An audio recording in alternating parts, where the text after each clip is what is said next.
Here's a mistake I see everyone make with Claude Code. They just start typing, fix this, build that, add this feature, and then they wonder why the result is a mess. Today, I'm going to teach you how to actually communicate with Claude Code like a pro. The secret is there are 4 different ways to talk to Claude Code. I call them the 4 modes: explore, plan, build, and debug. And using the right mode at the right time changes everything. Mode 1, explore. This is when you're new to a project or you don't understand something. You ask questions. What does this function do? How is authentication handled? Where are the API routes? Claude Code reads your codebase and explains it. Don't skip this step. Understanding before building saves hours. Mode 2, plan. This is the game changer. Before building anything complex, press Shift+Tab to enter plan mode. Now Claude Code won't write any code. It will only think and plan. You say, I want to add a payment system, and Claude Code will outline the architecture, the files to create, the dependencies to install, the order of steps.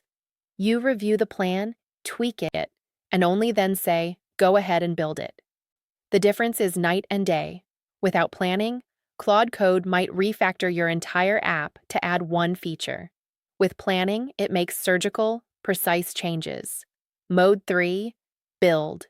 This is what most people jump to immediately. You tell Claude Code to write code, create files, run commands. It's powerful, but only after you've explored and planned. Mode 4, debug. Something broke? Don't panic. Just paste the error message.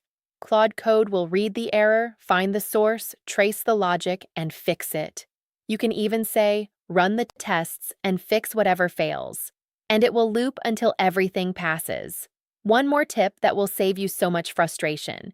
If Claude Code starts going in the wrong direction, don't keep correcting it in the same conversation. The context gets polluted with failed attempts. Instead, type /clear, start fresh, and give it a better prompt. Sometimes a clean slate is 10 times faster than 20 corrections. Tomorrow, we're building a real app from scratch. Not a toy demo, a real working application, using everything we've learned so far. See you there.